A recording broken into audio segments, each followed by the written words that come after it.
मुख्यमंत्री शिवराज सिंह चौहान का आज दोपहर भोपाल से वायुयान द्वारा डुमना विमानतल पहुंचने पर आत्मीय स्वागत किया गया। मुख्यमंत्री ने विमानतल पर कुछ देर रुकने के बाद हेलीकॉप्टर से सतना जिले के रामपुर के लिए प्रस्थान किया।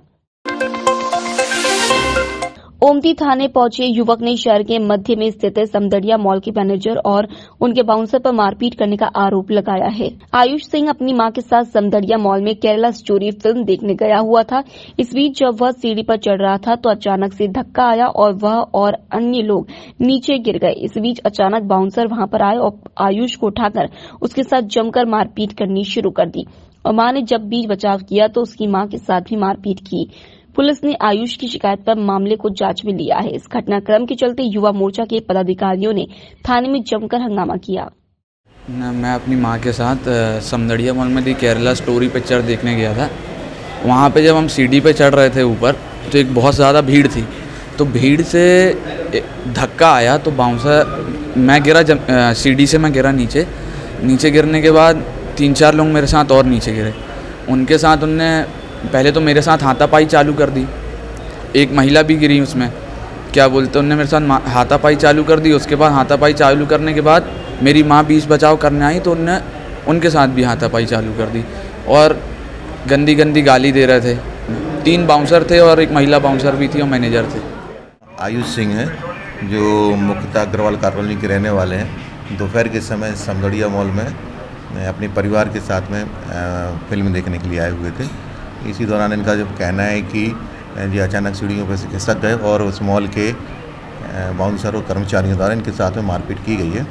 इस मामले की तस्दीक करवाई जा रही है। मेडिकल हमने करवाया है आयुष सिंह का और इसमें वैधानिक कार्रवाई कर रहे हैं।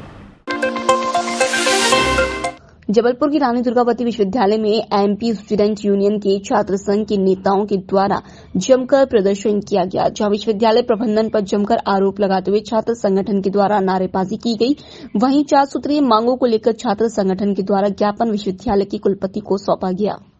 आज एमपीएसयू के द्वारा रानी दुर्गावती विश्वविद्यालय में ज्ञापन प्रदर्शन किया जा रहा है। हमारी मुख्य मांग विश्वविद्यालय और निजी कॉलेज संचालकों की मिलीभगत से विश्वविद्यालय के द्वारा भ्रष्टाचार को अंजाम दिया जा रहा है, जिसका खामियाजा छात्रों का शोषण हो रहा है। कॉलेज के द्वारा कोई भी फीस निर्धारित नहीं की गई है। विश्वविद्यालय के अधिकारियों की से मिलीभगत है, भ्रष्टाचार को अंजाम दिया जा रहा है। साथ ही साथ आए दिन यहाँ वाहन चोरी हो रहा है। छात्रों के वाहन चोरी हुए, कर्मचारियों के वाहन चोरी हुए, दर्जनों मोबाइल चोरी हुए, डॉक्यूमेंट्स चोरी हुए, लेकिन आज तक चोर का कोई अता पता नहीं है। विश्वविद्यालय प्रशासन के द्वारा कोई भी इस पर सकारात्मक कार्रवाई नहीं की गई। हमारी मांग थी, हम लगातार मांग करते आ रहे हैं कि विश्वविद्यालय में सीसीटीवी लगाए जाए और जब तक सीसीटीवी नहीं लगाए गए तब तक वैकल्पिक रूप में पार्किंग सुविधा की जाए, जिससे छात्र 5 रुपये अपना शुल्क दे तो 1.5 लाख का उसका वाहन सुरक्षित रहे। लेकिन विश्वविद्यालय प्रशासन आंख बंद करके बैठा हुआ है। महज चंद रुपए के लेन देन में 7 लोगों ने मिलकर एक युवक की धारदार हथियार से हत्या कर दी। घटना गोटेगांव थाना के राखी गांव की है, जहां 32 साल के नितिन पटेल को 7 लोगों ने पहले घेरा और फिर फरशा बका से तब तक मारा जब तक कि वह गिर नहीं गया। ये हमारा छोटा भाई है नितिन पटेल और कल नरसिंहपुर से आया था। बिल्कुल यानी उनको देख के अंदर लुक गया और पीछे से वे लोग आन के मारने लगे। जब बिल्कुल मार रहे थे हम लोगों ने देखा, चिल्ला आवाज़ मारी तो वे लोग भग गए, मार गए। इंद्रपाल बका फरसा लिए था और कमलेश पटेल बका लिए था। लकड़ी काटने वाला राइजर से लगा होता है और हरपाल भगवान और गोपाल दिल्ली बड़कोरे 4 लोग पकड़े हुए थे उसको। और एक उसका छोटा भाई, बड़ा भाई इंद्रपाल का, वो बहुत गाली दे रहा था कि मारो साले को, जान से मार दो आज। बिल्कुल एक पुलिसकर्मी से मेडिकल विभाग के लोग उस समय परेशान हो गए जब उसने फॉरेंसिक विभाग के विभाग अध्यक्ष डॉक्टर विवेक श्रीवास्तव को फोन लगाकर कहा कि पोस्टमार्टम के लिए मौके पर कोई भी डॉक्टर मौजूद नहीं है। जिस पर उन्होंने जानकारी ली तो पता चला कि पूरा स्टाफ वहां पर मौजूद था और ऐसा कोई भी पुलिसकर्मी वहां नहीं आया। काफी देर तक इसी बात को लेकर खींचतान चलती रही। इसी बीच पुलिसकर्मी वहां आ पहुंचा। इसके बाद चिकित्सक उस पर जमकर बरसे। मेरे पास लगभग 4:50 पर कोई एसआई हैं या एएसआई हैं, मिस्टर अनिल कुमार का फ़ोन आया कि डॉक्टर पीएम छोड़ के भाग गए हैं, डॉक्टर पीएम नहीं कर रहे हैं, आप फ़ोन करिए। तो मैंने डॉक्टरों को फ़ोन किया, अपने डॉक्टरों को, तो उन्होंने बताया कि मैं यहीं पर हूँ।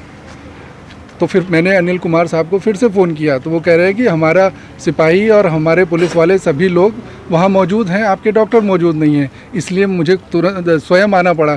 इस समय 5 बजे है, हमारे डॉक्टर भी मौजूद हैं, मैं भी मौजूद हूँ। अब एसआई साहब आए हैं तो पुलिस ने फॉर्म लेके आती नहीं है और परिजनों को कहती है कि डॉक्टर नहीं है, उसकी वजह से पब्लिक को परेशानी होती है और पुलिस पब्लिक की जो परेशानी है उसको डॉक्टरों के ऊपर डाल देती है कि डॉक्टर नहीं काम कर रहे हैं। तो पुलिस अपनी तरफ से कोशिश करती है कि डॉक्टर के ऊपर डाल दिया जाए कि पीएम डॉक्टर नहीं कर रहा है, लेकिन डॉक्टर तो मौजूद है, आपके सामने मौजूद है और 5 बजे के बाद भी हम लोग तैयार हैं पीएम करने के लिए। ओमती थाने पहुंचे एक युवक ने एक बिल्डर पर अपहरण कर मारपीट करने का आरोप लगाया है। जबलपुर की घड़ी चौक विजयनगर स्थित निवासी सोमेश तिवारी का कहना था कि बिल्डर द्वारा मुझे मालवीय चौक संगीत सम्राट दुकान से कार में बिठाया गया और फिर बिल्डर और अन्य लोगों ने जमकर मारपीट की। युवक किसी तरह उसके चंगुल से बचकर भागा तो फिर सीधे ओमती थाने पहुंचा। वहीं पुलिस ने युवक की शिकायत लेकर जांच शुरू कर दी है। सर, मैं फोटो कॉपी करा रहा था संगीत सम्राट में। वहाँ एक कपिल देव नाम का एक व्यक्ति है, वो दलाल है। उसने सुजीत यादव, बबलू यादव को फ़ोन लगाया कि सोमेश तिवारी यहाँ खड़ा है, जिसने प्लॉट में तुमने 5 लाख रुपए दिए थे और अब वो दे नहीं रहा है। तो हमने कहा कि भैया मैं 5 लाख उसको दे चुका हूँ, अब वो मेरे से 12 लाख रुपए और मांग रहा है। तो इतने में सुजीत यादव आया, मेरा हाथ पकड़ा और फॉर्चूनर में बैठाल के मारा पीटा और ले गया चौथी पुल पे। मैं वहाँ गाड़ी से कूदा और फिर ओमती थाने आया रिपोर्ट करने। वहाँ मैं 2-3 लोगों के घर में भी घुसा कि मैं बच जाऊँ। वो बोल रहा था मैं तुम्हारा मर्डर कर दूंगा। तो ओमती थाने रिपोर्ट लिखवाने आया हूँ। आपको बताना चाहेंगे कि सोमेश तिवारी सन ऑफ कैलाश तिवारी जो घड़ी चौक विजयनगर के हैं, आज दोपहर में संगीत सम्राट करके दुकान है, यहाँ पे आए थे। यहाँ पे इनका गोरखपुर के रहने वाले सुजीत यादव सन ऑफ बबलू यादव से किसी बात पे से विवाद हो गया है। घटना की तस्दीक, वीडियो रिकॉर्डिंग वगैरह दिखाई जा रही है। इस मामले में वैधानिक कार्रवाई कर रहे हैं। जबलपुर के करौंदा बाईपास के पास खैरी गांव में पुरानी रंजिश को लेकर गांव के 4 लोगों ने मिलकर 2 सगे भाइयों पर धारदार हथियार से हमला कर दिया। इस घटना में बड़े भाई की जहां मौके पर ही मौत हो गई तो वहीं छोटे भाई को भी गंभीर चोटें आई हैं। बताया जा रहा है कि मृतक शुभम केवट से नारायण और अन्य आरोपियों से लंबे समय से विवाद चल रहा था। पुलिस ने नारायण, बिट्टू, गोलू और करण के खिलाफ हत्या का मामला दर्ज कर 2 आरोपियों को हिरासत में लेकर फरार अन्य की तलाश शुरू कर दी है। निवासी ग्राम खैरी ने इस आशय की आज थाना आधारताल में रिपोर्ट दर्ज कराई है कि दोपहर में करीबन 2-2:30 बजे वो और उसका भाई शुभम केवट दोनों ग्राम करौंदा रेलवे लाइन के किनारे नारायण पटेल की खेत के बाहर खड़े होकर आपस में बातचीत कर रहे थे। तो पुरानी रंजिश के ऊपर से वहाँ पर जो है नारायण पटेल, बिट्टू पटेल, गोलू विश्वकर्मा और करण पटेल, इन चारों ने एक राय होकर और तलवार से और राड से उसको और उसके भाई को सर पे घातक चोटें पहुंचाई और माँ बहन की गंदी गंदी गाली बकते हुए जो हत्या करने के प्रयास से मारपीट करी, जिससे उसकी मृत्यु हो गई शुभम केवट की मौके पर ही। और एक प्रार्थी जो है सौरभ केवट, इसके भी सिर में चोटें आई हैं। अपराध धारा 302 का पंजीबद्ध किया गया है अनावेदकों के विरुद्ध और हमने 2 अनावेदक उसमें हिरासत में भी ले लिए हैं। शव को पंचनामा कार्रवाई के लिए पंचनामा कार्रवाई OPM के लिए भेज दिया गया है। अन्य आरोपियों की तलाश जारी है।